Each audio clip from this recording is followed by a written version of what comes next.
2024 की ये इलेक्शन यही आखिरी मौका है हम सबके लिए। नमस्कार दोस्तों, यूएस में आई एक नई रिपोर्ट ने बताया है कि इंडिया अब एक आजाद देश नहीं रहा। प्योर डिक्टेटरशिप का डर है यहाँ पर। अगर अब नहीं बोला तो जब एक्चुअल डिक्टेटरशिप बन जाएगा ना देश, तब लेट हो जाएगा बोलना। चलिए ठीक है, आप ही बता दो कि संविधान के साथ ऐसा क्या करना चाहिए। इस मौजूदा सरकार को हटाकर फेंकना ये पहली स्टेप है।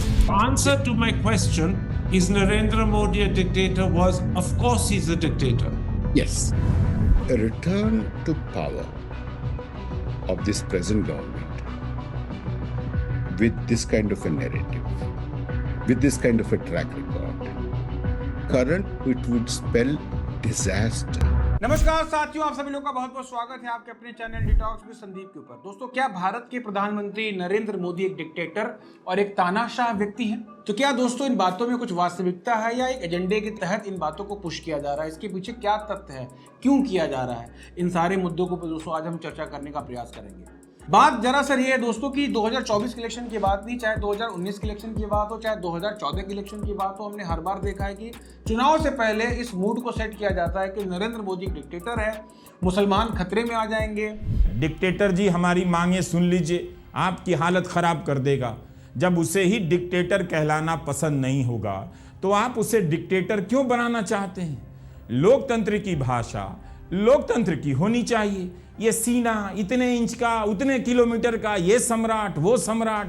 तो पहले तो मैंने सोचा कि ध्रुव राठी और रवीश कुमार और ये जो बातें लोग कह रहे हैं, अजीत रंजन वगैरह वगैरह, इनको लेकर थोड़ा हम एक एनालिसिस करें, बाकी अपोजिशंस को, लीडर को लें, फैक्ट्स एंड फिगर से हम देखें कि भाई कौन डेमोक्रेटिक है, कौन डिक्टेटर है। फिर मैंने सोचा कि ध्रुव राठी तो यार पेड आदमी है, उसको पैसा फेंकोगे वो नाचेगा और वो आपके लिए काम करेगा। रवीश कुमार वगैरह पैसा लेके काम करने वाले लोग हैं, तो इनके ऊपर टाइम वेस्ट करने के बजाय क्यों ना हम एक लेवल आगे जाएं और हम ये चर्चा करने का प्रयास करें कि कौन सी ऐसी ताकतें हैं जो बार बार इस नैरेटिव को पुश करती हैं। नैरेटिव गेम चेंजर कौन है, इनके आका कौन है, क्यों करते हैं? इन सारे मुद्दों के ऊपर दोस्तों आज हम चर्चा करने वाले हैं। इसलिए इस वीडियो को बनाने में दोस्तों बहुत मेहनत लगता है, काफी कुछ पढ़ना पड़ता है, इधर उधर करना पड़ता है। इसलिए प्लीज इस वीडियो को दोस्तों आखिरी तक देखिएगा ताकि हमें सपोर्ट मिले और हमें इंकरेजमेंट भी मिले। सबसे पहले दोस्तों अगर हम भारत के पॉलिटिकल हिस्ट्री की बात करें तो हमें समझ में आता है दोस्तों कि देश में एक प्रकार का पावर गेम है और विदेशों में भी एक पावर गेम है जिसको हम जियो पॉलिटिकल पावर गेम कहते हैं। एक तरफ कैपिटलिस्ट है और एक तरफ कम्युनिस्ट है। दोनों सत्ता पक्ष जो है अपने कॉलोनी को बढ़ाना चाहते हैं, अपने इन्फ्लुएंस को बढ़ाना चाहते हैं, अपने आधिपत्य को बढ़ाना चाहते हैं। और इंडिया चाहे कम्युनिस्ट लोग हों चाहे कैपिटलिस्ट हों, उनके लिए एक थर्ड वर्ल्ड कंट्री के रूप में कार्य कर सकता है। इसलिए हम देखते हैं दोस्तों कि भारत के चुनावों के इतिहास में हर साल अगर हम देखते हैं तो CIA, चाहे सोवियत यूनियन के समय जब KGB का रूल था, दोनों प्रकार की सुरक्षा एजेंसी जो है भारत के चुनावों को रिग्ड कर सत्ता को बदलने के लिए, अपने मनपसंद कैंडिडेट को चुनाव जिताने के लिए लगातार फंडिंग करती रही, इसको प्रभावित करती रही। फॉर एग्जाम्पल दोस्तों अगर मैं आपको किताब का नाम बताऊं, इस किताब का नाम है the Mitrokhin archive to the KGB and the world. और इस किताब को जो लिखने वाले जो व्यक्ति हैं वो फॉर्मल KGB के ऑपरेटिव हैं जिनका नाम है वासिली मित्रोकिन। और ये अपने किताब के अंदर बताते हैं कि 1970s के समय जब इंदिरा गांधी जी की सरकार देश के अंदर चल रही थी, उस समय कांग्रेस के करीब 40% जो मेंबर ऑफ पार्लियामेंट थे उनको चुनाव लड़ाने का जो पैसा है वो KGB देती थी। मतलब KGB के इशारों पर कांग्रेस पार्टी के मेंबर ऑफ पार्लियामेंट चुनाव लड़ते थे according to the KGB report. उसी प्रकार से 1985 में CIA जो कि अमेरिका की खुफिया एजेंसी है, उन्होंने एक रिपोर्ट पब्लिश कर, इसका नाम था द सोवियत इन इंडिया। और इन्होंने अपनी रिपोर्ट में बताया है the Soviet embassy maintains a large reserve of rupees for the various uses including clandestine payment to Congress politician. ये CIA की रिपोर्ट बता रही है दोस्तों। इस रिपोर्ट में भी बताया गया दोस्तों कि Indira Gandhi was sent money in the suitcases for the Congress party and the KGB has funded election campaign of former defense minister V.K. Krishna Menon beside 4 other union ministers in 1970s। आप जरा सोच के देखिए दोस्तों, 1970 में देश की क्या व्यवस्था होगी कि जब देश का जो सुरक्षा मंत्री, रक्षा मंत्री जो है वो KGB का प्यादा बनकर KGB से पैसा लड़कर चुनाव जीत रहा है। क्या होगा देश की सुरक्षा का माहौल, आप जरा सोच के देखिए। 4 बड़े बड़े यूनियन मिनिस्टर KGB के इशारे पर चुनाव लड़ रहे हैं। और उससे भी बड़ी आश्चर्य की बात है दोस्तों कि आज की जो कांग्रेस पार्टी है वो बार बार ये कहती है कि अडानी अंबानी को देश भेज दिया, देश भेज दिया, देश भेज दिया। जो नरेंद्र मोदी जी, आप मुझे बताइए, ये अडानी जी जो है इनका आपके साथ क्या रिश्ता है? हिंदुस्तान में आपने इनको एयरपोर्ट दिए, पोर्ट्स दिए, इंफ्रास्ट्रक्चर दिया, डिफेंस इंडस्ट्री आपने इनको दे दी। अग्निवीर आपने इनके लिए किया, जवानों से शहीदों का हक खींचना केजीबी के हाथों में। CIA की रिपोर्ट कोट कर रहा हूं दोस्तों, ये कोई RSS या किसी बायस बीजेपी का रिपोर्ट नहीं है। This is the report of CIA। और इस रिपोर्ट में भी बताया गया दोस्तों कि दो सबसे बड़ी जो कम्युनिस्ट पार्टियां थी, CPI और CPM, इनको सबसे ज्यादा पैसा जो है सोवियत यूनियन की तरफ से दिया गया था। इस किताब में यह भी बताया गया कि India is for sale in 1970। India is a Disneyland for the spy. आप सोच के देखिए कि भारत की क्या व्यवस्था होगी। भारत सेल के लिए था, बिकने के लिए तैयार था, ऐसा जो KGB के जो डायरेक्टर वो अपनी किताबों में बता रहे हैं। कम्युनिज्म का कितना बड़ा इन्फ्लुएंस था भारत के ऊपर 1970s के समय, इस बात का अंदाजा दोस्तों अगर आप सोचें तो 1976 में जब देश में इमरजेंसी लगाई गई, सारे अपोजिशन के लोगों को, सारे ब्यूरोक्रेट्स को जेल में डालने के बाद, और जानबूझकर हमारे देश के संविधान के प्रियम्बल के अंदर सोशलिज्म शब्द को ऐड किया गया दोस्तों, सेक्युलरिज्म को किया गया जबरदस्ती because of influence of communism. 26 जून 1975 का दिन भारत के इतिहास का सबसे काला दिन कहा जाता है। 1975 में अदालत में गांधी पर चुनावों में भ्रष्टाचार का आरोप साबित हो गया और जयप्रकाश ने उनके इस्तीफे की मांग की। लेकिन कुछ समय बाद ही इंदिरा गांधी ने राष्ट्रीय आपातकाल की घोषणा कर दी। वहीं आज भी लोगों को याद है कि इस दौरान जबरन नसबंदी की गई, राजनीतिक गिरफ्तारियां हुई और बड़े पैमाने पर झुग्गी झोंपड़ियों का सफाया किया गया। जयप्रकाश नारायण, चंद्रशेखर, मोरारजी देसाई, अटल बिहारी वाजपेयी, लाल कृष्ण आडवाणी जैसे धुरंधर नेताओं को बिना किसी कारण जेल में डाल दिया गया। लाल कृष्ण आडवाणी ने इसे नाजी शासन का एक रूप बताया और इंदिरा गांधी के कदम की तुलना हिटलर से की। पैसा लेकर इतना हम दब चुके थे, इतना कंट्रोल था, इंडिया बिक चुका था आइडियोलॉजिकल रूप से। जबकि संविधान बनाते समय B.R. अम्बेडकर जी ने बोला था कि सोशलिज्म किसी एक पार्टी की विचारधारा हो सकती है पर पूरे देश की विचारधारा नहीं हो सकती। B.R. अम्बेडकर के खिलाफ जाकर उस समय की सरकारों ने, इंदिरा गांधी जी ने देश में सोशलिज्म शब्द को ऐड किया दोस्तों। उसी प्रकार से दोस्तों एक और किताब मैंने पढ़ी, उस किताब का नाम था an conversation with a crow, और इस किताब में एक CIA का एजेंट जिसका नाम था रॉबर्ट क्रोली, उसका एक इंटरव्यू था और उस इंटरव्यू को लिया था जियोग्रे डोगलस नामक एक व्यक्ति ने। और वो CIA का एजेंट, देखिए दोस्तों उस किताब में क्या बता रहा है। वो बता रहा है कि भाई हमने लाल बहादुर शास्त्री और भारत के जो प्रसिद्ध जो साइंटिस्ट हैं होमी जहांगीर भाभा, इन दोनों लोग का मर्डर किया। वो कह रहा है वी नेल्ड शास्त्री। शास्त्री जो कि बेवकूफ था, जो कि टोपी लगाता था, धोती पहनता था, गाय की पूजा करता था, उसको हमने ठोका था। ये CIA का एजेंट इस किताब में बता रहा था। तो इन दोनों एग्जाम्पलों को दोस्तों हम ये समझ सकते हैं कि 1970 तक भारत की स्थिति कुत्ते जैसी थी, जिसका पट्टा जो है CIA के हाथ में था और एक पट्टा जो है KGB के हाथों में था, और दोनों लोग इस भारत के कुत्ते को अपनी मर्जी से घुमा रहे थे। उस समय के हमारे जो राजनीतिक जो नेता थे उन्होंने ये हाल कर दिया था देश का दोस्तों।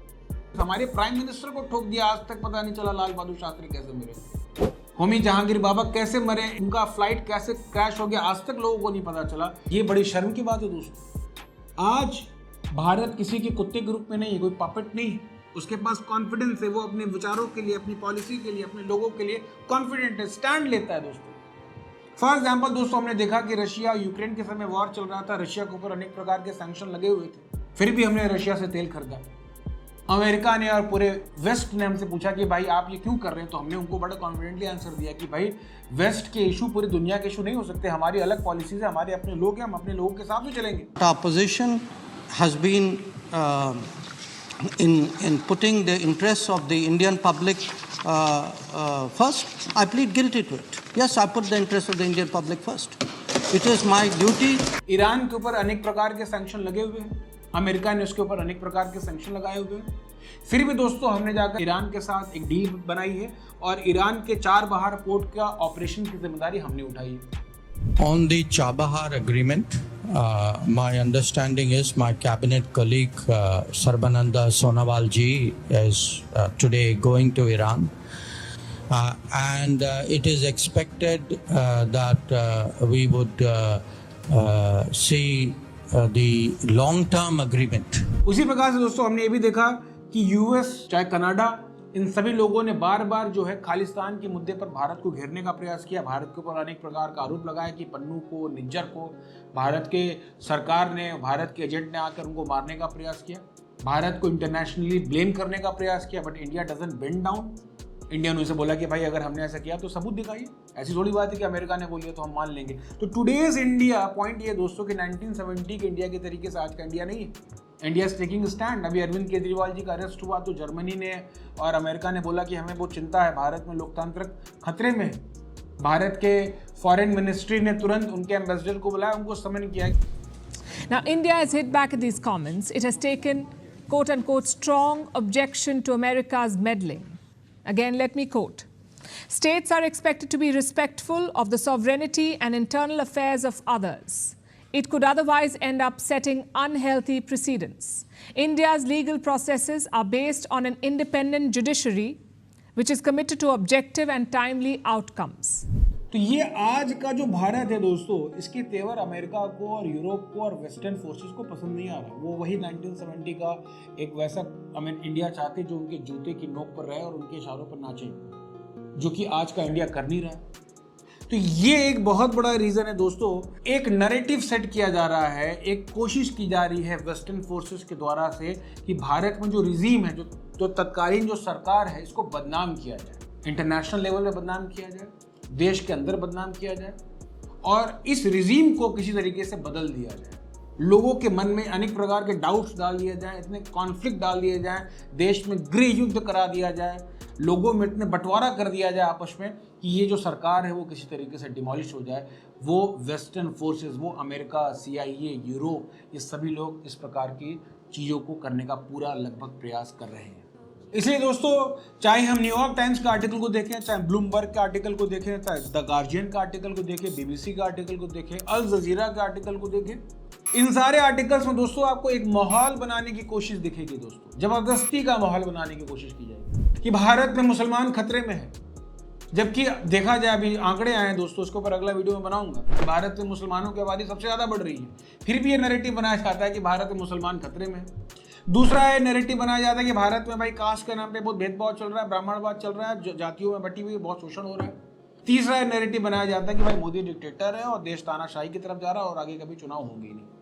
इसलिए दोस्तों हम समझने का प्रयास करते हैं कि अमेरिका या उसकी जो CIA की जो एजेंसी, वो क्या इस प्रकार के कार्य कर रहे हैं कि वो मोदी की सरकार को हटाने के लिए, भारत में लोकतंत्र को बदनाम करने के लिए, भारत के चुनावों को प्रभावित करने के लिए वो क्या क्या कदम उठा रहे हैं, किस प्रकार का प्रोपेगेंडा कर रहे हैं। आइए दोस्तों उसके ऊपर भी एक नज़र डाल लेते हैं। तो दोस्तों एक बड़े फेमस बिलियनियर हैं, बहुत बड़े उद्योगपति हैं, अरबपति हैं, उनका नाम है जॉर्ज सोरोस, जो कि CIA के लिए काम करते हैं। उनका एक सोसाइटी, ओपन सोसाइटी फाउंडेशन, उसके माध्यम से दोस्तों वो भारत में $1 बिलियन पैसा लगा रहे हैं और उनका ओपन स्टेटमेंट है कि मोदी डेमोक्रेटिक लीडर नहीं है, देश में डेमोक्रेसी खतरे में है और हम देश में मोदी की सरकार को पलटने के लिए बेशुमार पैसा लगाने को तैयार है। India is an interesting case.